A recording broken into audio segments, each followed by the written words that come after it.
Kita ke informasi haji saudara, berbagai cerita menarik mewarnai kepulangan jemaah haji asal Polewali Mandar, Sulawesi Barat. Salah satunya penampilan jemaah haji yang menyedot perhatian, khususnya para wanita. Suasana sukacita menyambut kedatangan jemaah haji di kampung halaman. Tak hanya membawa kenangan beribadah di Tanah Suci, mereka juga menghadirkan keceriaan dengan pakaian yang dikenakan sebagai ungkapan kebahagiaan. Seakan menjadi tradisi, jemaah haji wanita tiba dengan pakaian berwarna-warni atau madawara yang lengkap dengan aksesori dan hiasan.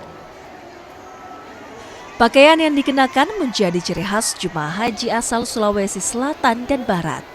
Sementara jemaah haji laki-laki mengenakan sorban dan jubah.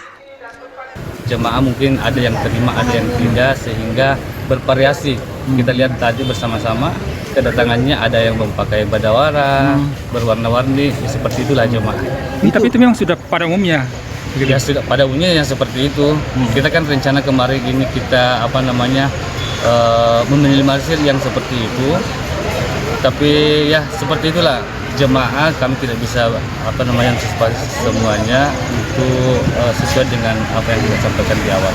Tapi memang itu Pak, pakaian seperti itu ciri khas umumnya pada masyarakat Sulawesi Selatan dan Barat itu bagaimana? Iya, itu ciri khas. Begitupun juga dengan kayak kemarin ini yang penanda-penanda koper itu sudah menjadi ciri khas.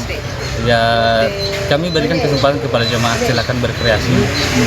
Kami tidak ada larangan untuk pemaksaan bilang jangan pakai ini, jangan pakai itu. Seperti itu. Sebanyak 493 jemaah haji Polewali Mandar yang berangkat ke Tanah Suci tahun ini.